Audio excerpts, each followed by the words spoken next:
Ma question s'adresse à Madame la ministre chargée de l'Outre-mer. Madame la ministre, tout en affirmant la priorité du logement social d'Outre-mer, la loi pour le développement économique des Outre-mer a bouleversé les dispositifs de défiscalisation de la loi Girardin. Vous le savez, les investissements se font maintenant, lors du dernier trimestre de l'année. L'inaction conduirait donc à ressortir encore d'un an le lancement des programmes et à porter un coup fatal au logement social et à toute l'économie d'outre-mer, rendant la relance plus longue et surtout plus chère, avec tous les risques, notamment sociaux, que cela comporte. Mesdames et messieurs les sénateurs, monsieur le sénateur Daniel Marsan, vous avez raison, la loi pour le développement économique de l'outre-mer a réorienté la défiscalisation du logement libre vers le logement social. J'ai voulu attirer l'attention de la ministre sur une situation extrêmement grave qui sévit actuellement en Outre-mer en général et particulièrement à la Guadeloupe.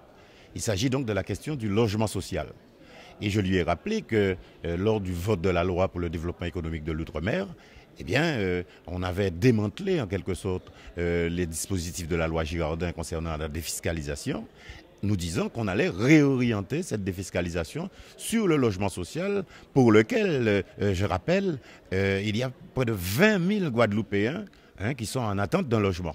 Mais elle n'a pas répondu véritablement à ma question parce que ma question c'est, compte tenu de cette situation, compte tenu des conséquences à la fois sur le logement, pour ceux qui demandent un logement, mais également à la fois en termes concernant le bâtiment et travaux publics. Je lui ai rappelé qu'il y avait 24 plans sociaux qui étaient en cours de préparation.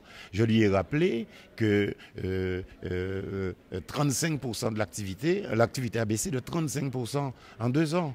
Donc une situation extrêmement tendue, extrêmement grave, avec des risques de conflits sociaux durs.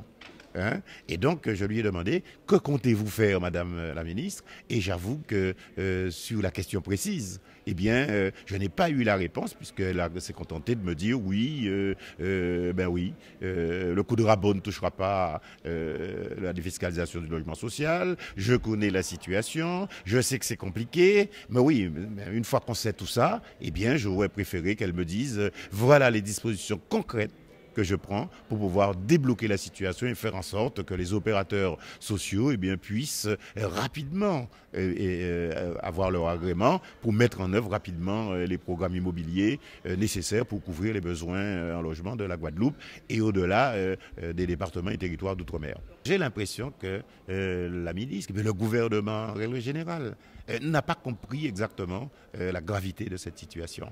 Je sais que hier encore, les professionnels de l'immobilier étaient en réunion après leur réunion du 10 octobre dernier pour lancer un cri d'alarme. Et donc, je dis, dans ces conditions, me donner une réponse, je dirais presque, comme on dit, à la normande, c'est pas faire preuve d'une bonne compréhension de la situation. Et ça, je le regrette. Je crois qu'on n'est pas sorti des analyses que nous avons faites après la crise de 2009. C'est-à-dire que tout le monde, et c'est une habitude, tout le monde est conscient des problèmes. Tout le monde est conscient qu'il y a un problème de logement social. Tout le monde est conscient que l'économie piétine en dehors du commerce et encore. Tout le monde est conscient que le chômage gangrène notre société. Mais on a l'impression qu'on se dit, faisons le dos rond et ça va finir par passer.